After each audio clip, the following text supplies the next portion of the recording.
this game. Beauty on your blue side, reigning Jelly Bears on the red.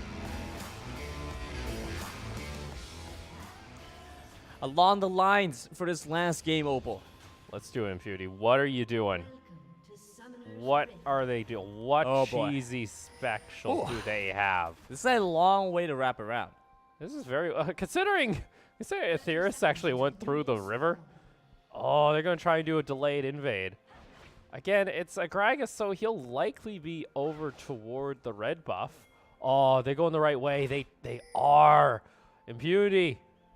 Perfect. I don't know if Toxic is ready for this. Oh my goodness.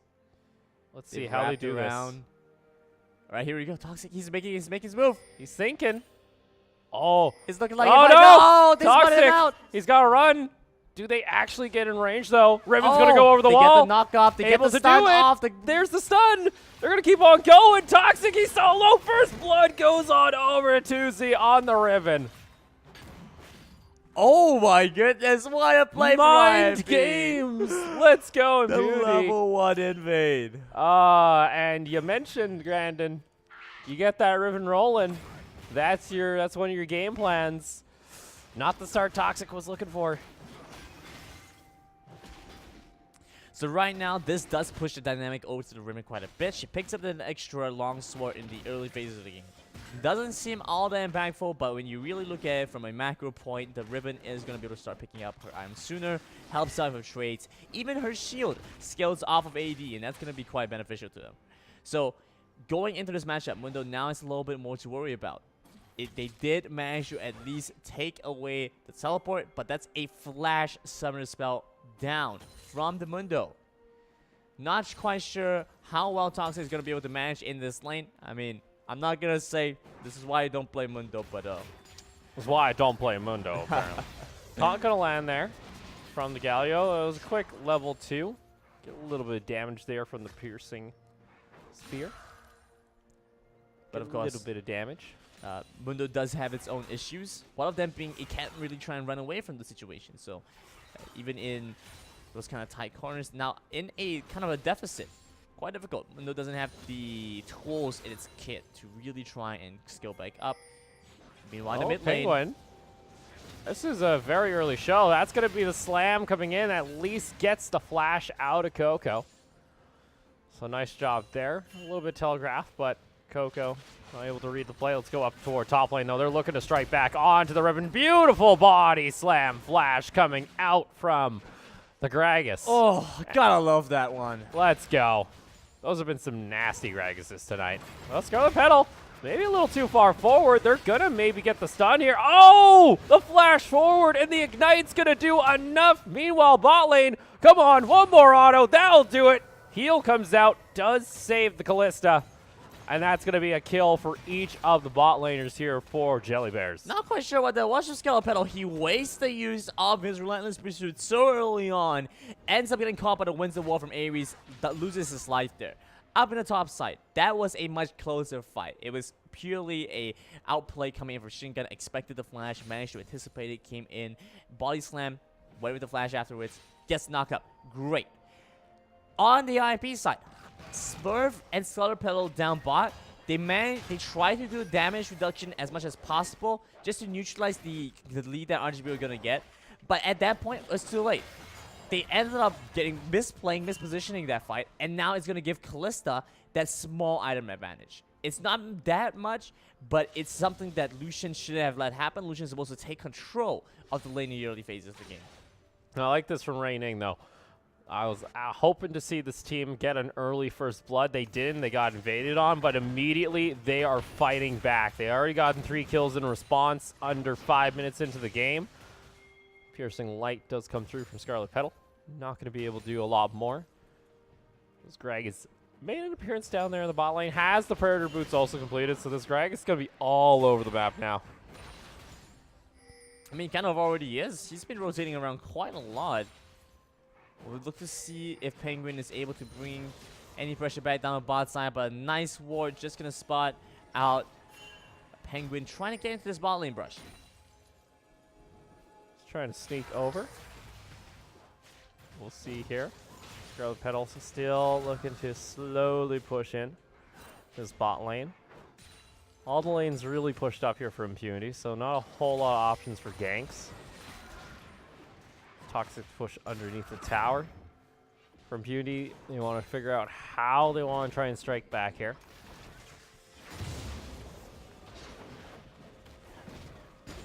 RJB taking a little bit of time for the Gragas to scale back out. We look at the items. I'm liking what I'm seeing. Look, do you see that? Do you see the amplifying toward the Gragas?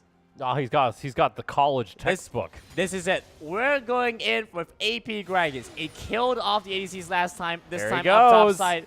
Predators popped, and the slow connects from the Mundo Cleaver. One more will do it. Tuzi got nowhere to run in this Riven being shut down. Bot lane, though, they're able to respond here with a gank themselves. They're going to get the knock-up, looking for a stun. Teleport's going to come on in. They're able to take down.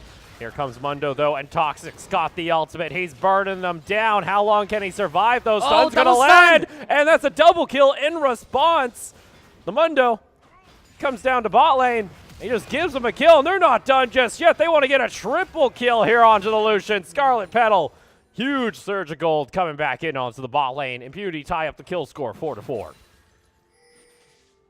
That was a great play coming in from IMP. The fact that Mundo jumped into the bot lane fight. His teleport came in late, so he wasn't able to get all that much done, but he still went in. But mid lane. Mid lane, they're trying here. It's going to get the gank off. One more auto will do it, but it won't be enough. Sejuani trying to answer back. Looking for a stun here onto the Gragas. Just looking for a little bit more damage. The barrel's not going to connect. Penguin able to finish it off. Oh my goodness, Going a second! This Sejuani just doesn't care who's in front of her. And Impunity strike back with 5 kills in under 2 minutes. Let's take a look at the replay here for bot lane, how this started. I mean, this was a great one. So he starts off pretty well. The Winds of War gets a catch onto the Braum. But then you just see Penguin moving down bot side, who has been very proactive with these ganks. Teleport comes through, and at this point, they should recognize that he don't have the power to do this. Toxic, he pops ultimate. He gets dropped to half health immediately off his own ultimate. And then the double stuns coming through from both both Penguin as well as Smurf just take him down its entire health bar. And then Enner gets a little bit over aggressive here, doesn't respect the possible engage coming through from IMP, loses his life. They're going to go ahead and get taken down. And like that, it's a 1,500 gold lead back in favor of Impunity.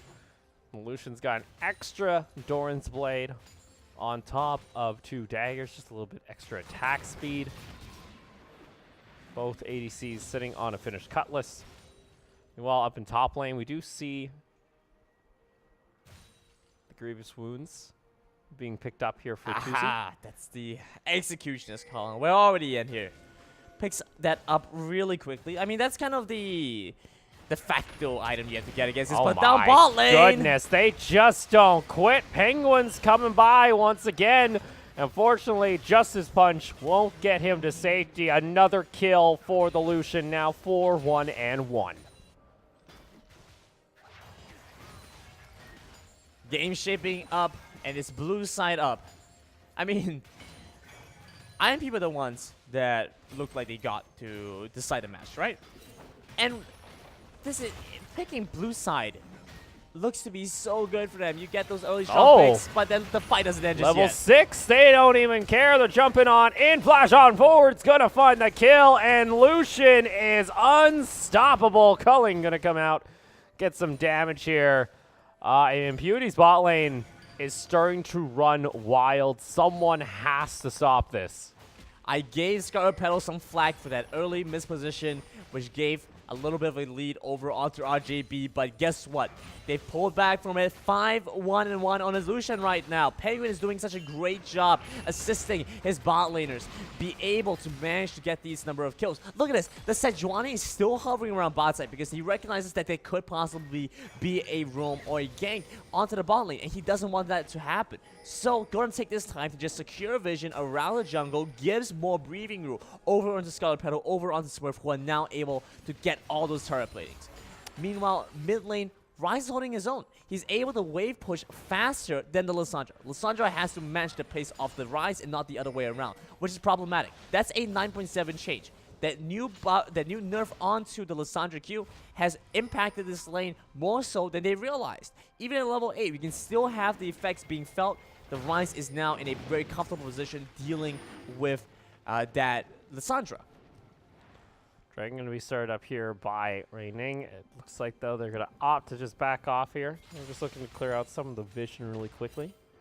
Speaking of vision, also going to get rid of the wards down here in the brush.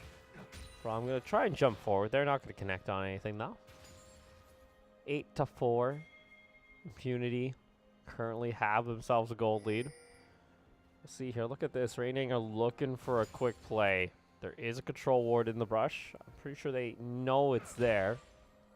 We'll see, though. Taking their time. Flash is soon going to be available for this Galio. They might be in range. They're taking a very long time here. Here they go. Fake call. Going to come on into the knockup as well. And Lucian just going to get destroyed. Shutdown goes on to the Gragas. They managed to pull the goal back over into the favor, but it's going to head over to the Gragas. At least Gragas is going AP this game, so it's going to be a little bit more valuable to have in the Gragas, but still, would have been nice to have it in the Kalista. Kalista is decently far behind right now. You take a look over in the Lucian. He even went onto the Inspiration Tree, so gets the magical footwear. That's going to save him a decent amount of gold. So being able to hit the item pound spikes earlier, it shouldn't be surprising to see Lucian pick up an Executioner's Count only just to deal with the Mundo a little bit residually over onto the Gragas as well. But for the most part, being able to pick up the Executioner's Calling is a sign that IMP want to be able to deal with the Mundo, want to be able to team fight. Let's see if they want to go for this Dragon as well, because they do have priority over it now that RJB had to make their recalls. Gonna head on back. Penguin's gonna go ahead and start up the Moundrake. 8-5. Raining are able to strike back a little bit. Starting to see our first items come online. So Bork completed by both AD carries. Black Cleaver, though, going to be started up here by Scarlet Petal.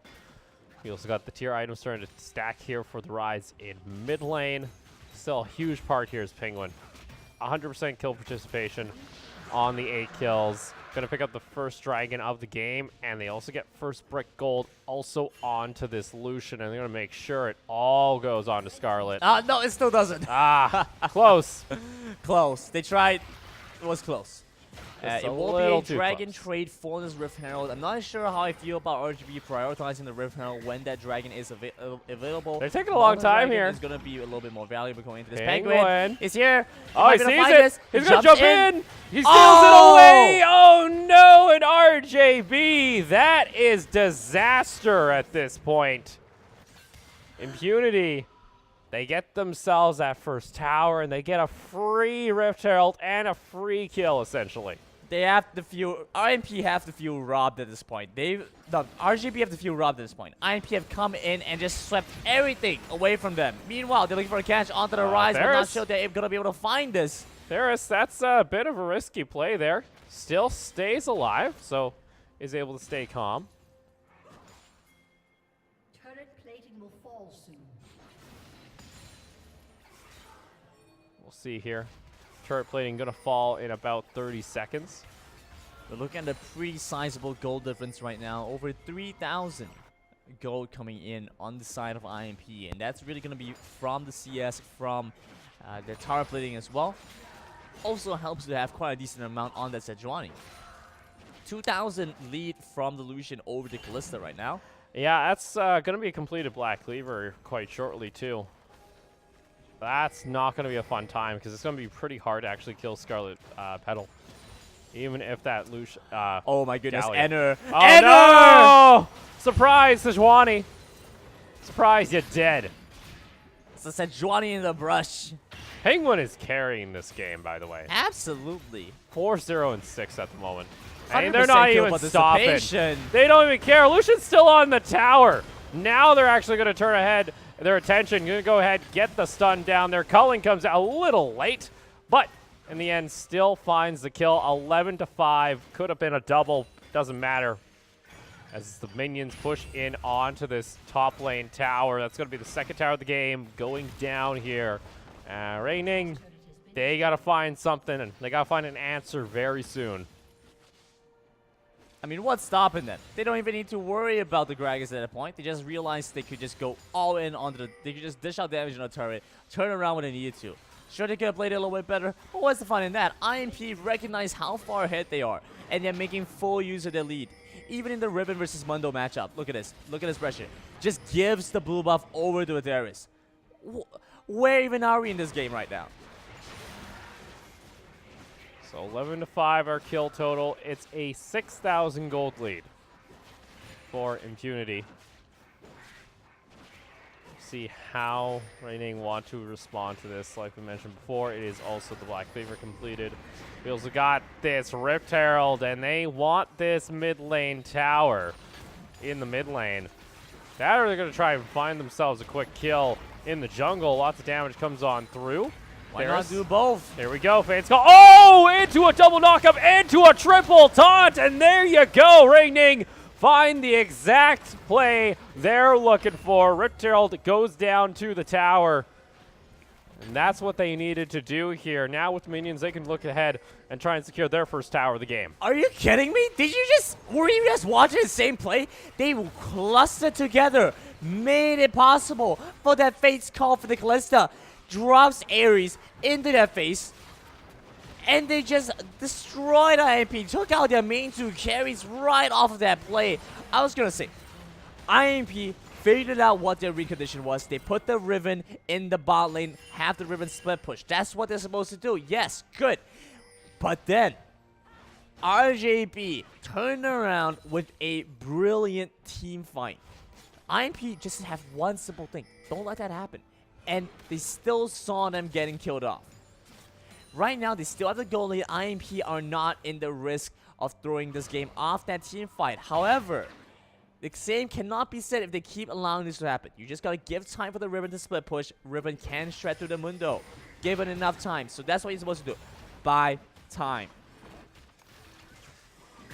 So you hear Knight's Vow completer there for Penguin as well. Actually, a fully stacked Seraph's Embrace coming out for Atheris. Just getting that upgraded pretty early. Moon's Echo for the Lysandra. Got Sheen now for Argragas. Oh my goodness, this is it. Oh, they're doing it again. Once again.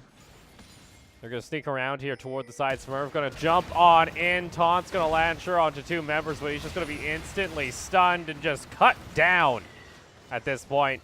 There's one ultimate coming out as well. And with enough members here, they should be able to take the 2nd tier tower of Reigning Jellybear.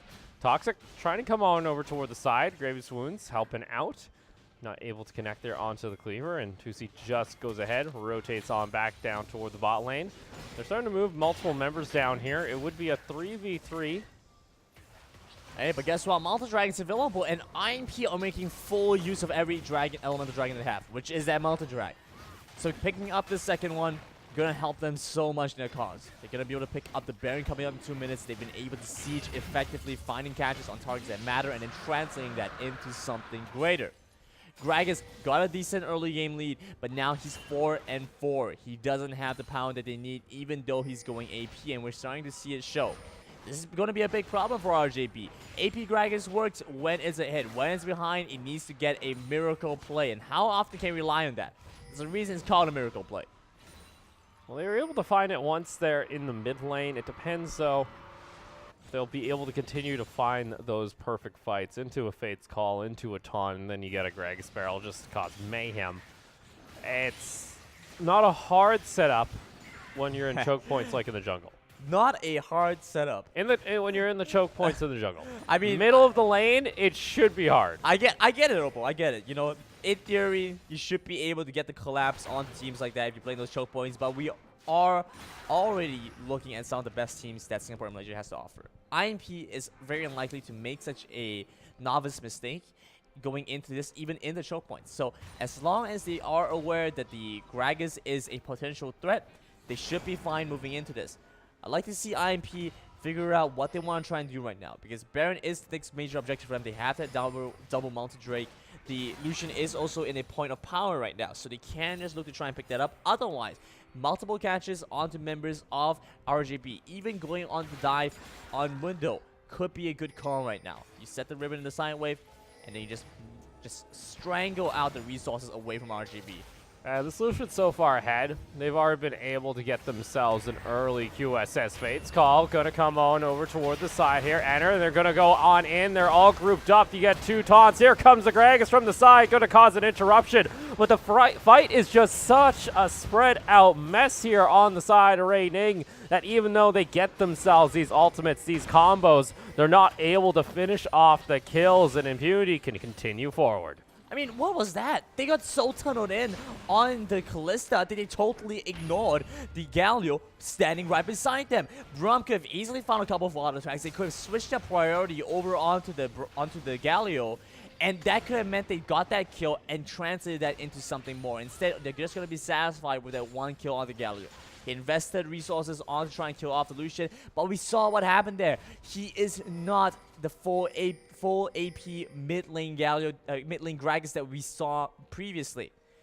This Gragas doesn't have the damage they need. He's just gonna be able to put Scarlet Petal low, but that's about it. And with a little bit of line steal, he's back into fighting form. Yeah, and on top of that too, that's a 50 CS lead for the Lucian. Starting to see some massive CF gaps actually starting to form here too. Even in mid lane, that's going to be 60 here. Impunity starting to solidify their gold gaps with this CS. So I'm just going to go ahead, clear out the vision around the Baron. Look at this support and jungle movement. Being together, that means they are able to contest for vision, contest for control over these wards. And it's good setup coming in from IMP. They've really been able to pressure out RJB, get the catches on them when necessary. Big thing here from Impunity is you take a look, they have plenty of control wards at the moment. RJB, they don't have a whole lot of vision here. That's going to be the startup for the Baron. Control ward comes on in. That's going to force Impunity to have to back off. Yeah, Impunity aren't willing to take that fight. It is, as you said, still going to be that choke point. So even though they can try and outposition it, it's a little bit too inconsistent, a little bit difficult. So they're just going to take the safer play. Meanwhile, take a quick look down over to the bottom side. Riven up against this Mundo. Riven has 2 of her items. She just needs that Black Cleaver to really get the armor shred that they need. Mundo even opting for the Ninja Tab Eyes, which means Ninja Tab is looking for the look even optimized for the Merc Shreds, meaning no Ninja Tabbies. Right? Ninja Tabbies would have been great going into the Riven, and if you knew that you were going to be dealing with the split push Riven, could have been your item of choice. Instead, opts for the more team-oriented Merc Threat. Now he's going to be able to walk past the CC and provide that front line that the team desperately needs, especially since that Gragas is going AP. But with that being said, he won't be able to deal with the Riven as effectively. Now look what happens. Riven just goes in and just picks up this inner tier turret for free. Jumps in, now trying to go for a play here in the bot lane, Gragas. Still way far. The pings are coming out toward that Baron. They see 2 members without that Galio ultimate. I feel like Impunity could just force this immediately if they wanted to. Oh, they're just going to bait them out. Who's the unlucky soul that's going to be checking here? It's going to be Coco! Gets caught out, gets the Frozen Tomb off with half a second, but it won't matter. Decent amount of damage coming out here. Fate's call. Are they looking to try and re-engage? Ares gets thrown on it, but the rest of the team just leaves him alone. He's going to have to be forced to flash away. Gets down extremely low. They got a Realm Warp also coming on through. They're going to find themselves a double kill here on the Rise. Meanwhile, Dragon is secured. 3rd Mountain Drake of the game. This Baron is about to melt. Baron now going to face the wrath of the triple Mountain Drake. Look at this. Just going to shred through that way faster than before. Mundo and Gallo is still alive at this point, but not going to be able to do too much. They invested heavily into the catch onto the Riven. Weren't able to find anything. Mundo with the cleavers, but they won't find anything. So first Baron buff of our game going to go on over to Imp. They look to now open up one of these inhibitors. They got themselves a 10,000 gold lead at 25 minutes. This is the time to start making your plays, start making your moves to really expand your gold lead, then look to close the game.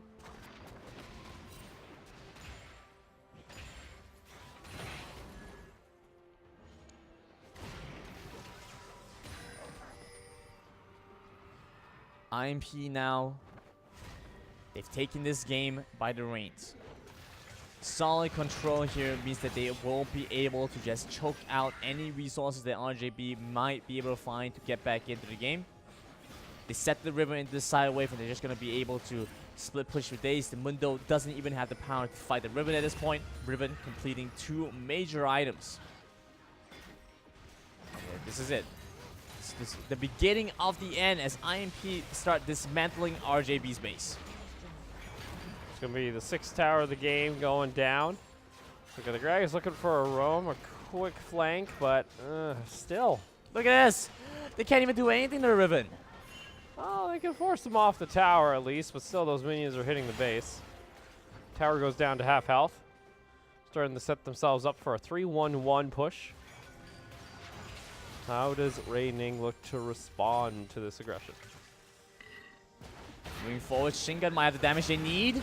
There we go. Knockup's going to bring back the support. They get over toward the side. Redemption's going to come out, able to keep them alive. Their own Redemption's going to be there. Meanwhile, bot lane's going to be secured by the Riven. Culling came down, and Enter gets taken down extremely low. They're able to find the kills. Meanwhile, they also got the kill on the Mundo in bot lane. That's going to be 3 members down of Reining.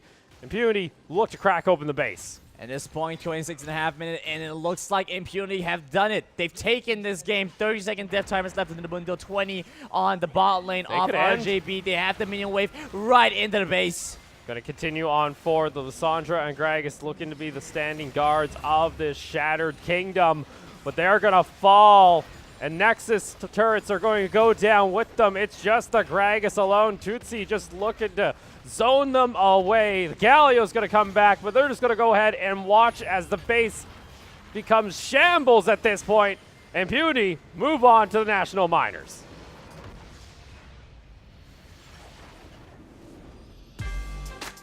IMP managed to take that game away in a pretty decisive fashion.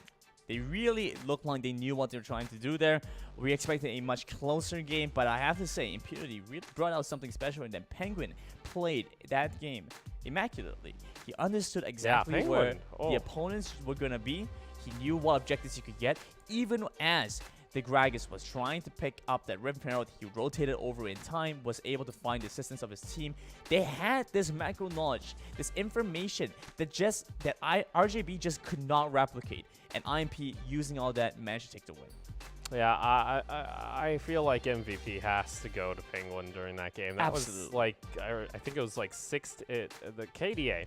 The kill participation had like 100% kill participation for the first 16 kills of the game. Yeah. Like, that's just crazy. Let's go ahead and take a look at some of the highlights. So this end fight, we saw them really start to be able to play things out, because even as Penguin, level 4 already has insane amounts of impact in the game. When RJB's Toxic came down at a level 6 Mundo, the 3 members on the side of IMP were just able to out-brute force him, take them down, and then Enter getting caught out at the very end there. That was just a little bit overexcited. He, didn't expect things to pan out the way they did. Stayed a little bit too long. That was just a little bit extra for IMP at that point. Yeah, and even then, like, the confidence to actually not have to use their Ignite on that Mundo that teleported on in, like, the Braum was able to save that Ignite the entire time. So they were very confident in their play, and you could see that, I think, after they got over that shaky start.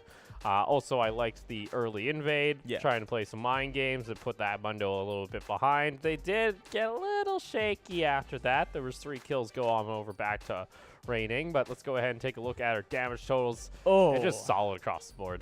All right, for the record, 10.3k on the Sejuani may not look that much, but that's a tank Sejuani, by the way. Mind you, tank Sejuani did 10.3k, more than your Riven, almost as much as your Rise, had insane amounts of kill participation, a great KDA, has to be over the Sejuani. Come on. On top of that, too, once you give up like 3 Mound Drakes, it's hard to come back. It's hard to try and contest over objectives because it's just so easy to take them down on the side of the team with the 3 Dragons. Then Elder Drake would become a problem after 35 minutes. Same with Baron. It was easy to take. And man of the match, it's going to Penguins. 18 KDA, 66% kill participation. Man of the match 3 times. Penguins been carrying. He is this big cornerstone for Team Impunity right now, and making their way into our national minors, it is going to be Impunity. So he has a lot more cut out for him because he's still going to have to play it out in his next set of matches as well. So Impunity are going to be moving on to our national minors. They're going to go ahead and join Empire and Climax as they're able to take home the victory over Reigning Jelly Bears. Reigning Jelly Bears, it was a valiant effort to try and come into this next week here. You know, they came in, I think they were at the top of their table when it came in. They were 3-0. Yeah, I think so. Unfortunately, they just weren't able to hold on to that top spot, so it ended up crumbling down. But, of course, we still have one more tiebreaker to help decide our fate for all our national minor teams. Of course, it's Sovereign taking on Resurgence. Oh, boy. It's the best of 3, and it keeps on going. See which team's going to come out top and represent the group at the national minors.